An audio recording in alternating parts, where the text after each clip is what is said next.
లోకేష్ కనగరాజ్ ఒక సంచలనం. కమల్ హాసన్ లాంటి దిగ్గజ హీరోతో వర్క్ చేసి కేవలం 4 సినిమాలతోనే కోలీవుడ్ సింహాసనంపై కూర్చున్న యువరాజు లోకేష్ కనగరాజ్.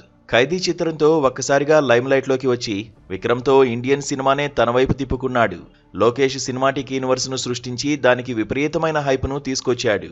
ప్రతి ఫ్రేమ్లో పదునైన కథనం, ఊహించని ట్విస్టులు, హీరోల ఎలివేషన్స్తో లోకేష్ తాను తీసే ప్రతి చిత్రానికి అసాధారణమైన హైప్ను క్రియేట్ చేయడంలో ఎప్పుడూ ముందు వరుసలోనే ఉంటాడు.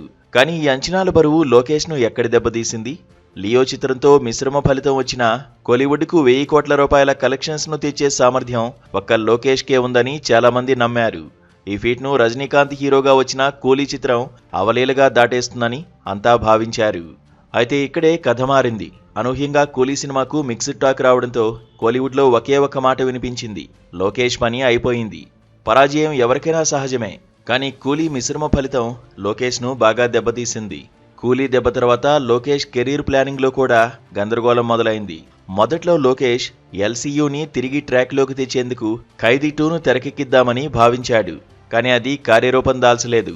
ఆ తర్వాత తన మనసు మార్చుకుని ఏకంగా కమల్ హాసన్, రజనీకాంత్ కాంబినేషన్లో ఒక మెగా మల్టీస్టారర్ తీద్దామనుకున్నాడు.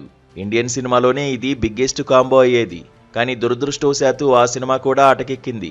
ఇప్పుడు కోలీవుడ్లో హాట్ టాపిక్ ఏమిటంటే లోకేష్కు ఎవరు ఛాన్స్ ఇస్తారా అని ఆశగా ఎదురుచూసే పరిస్థితి వచ్చిందనే గుసగుసలు వినిపిస్తున్నాయి.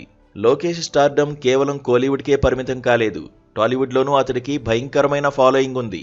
ఒకప్పుడు ప్రభాస్, ఎన్టీఆర్ లాంటి అగ్ర హీరోల ఫ్యాన్స్ కూడా తమ హీరోతో లోకేష్ వర్క్ చేయాలని తీవ్రంగా కోరుకున్నారు. కానీ కూలీ ఫలితం, ఆ తర్వాత లోకేష్ ప్లాన్స్ అటకెక్కడంతో ఇప్పుడు టాలీవుడ్ ఫ్యాన్స్ అంతా మా హీరోతో చేయకపోవడమే మంచిదైంది అన్న భావనను తీసుకొచ్చేశారు. ప్రస్తుతం లోకేష్ కనగరాజ్ హీరోగా సన్ పిక్చర్స్ బ్యానర్పై తెరకెక్కుతున్న కమర్షియల్ ఎంటర్టైనర్ అయిన డీసీ మూవీ మీదనే అందరి దృష్టి ఉంది. ఇది ఒక కొత్త జోనర్, కొత్త పాత్ర. ఈ సినిమా తర్వాతైనా లోకేష్ మళ్ళీ లైమ్లైట్లోకి వస్తాడో లేదో చూడాలి.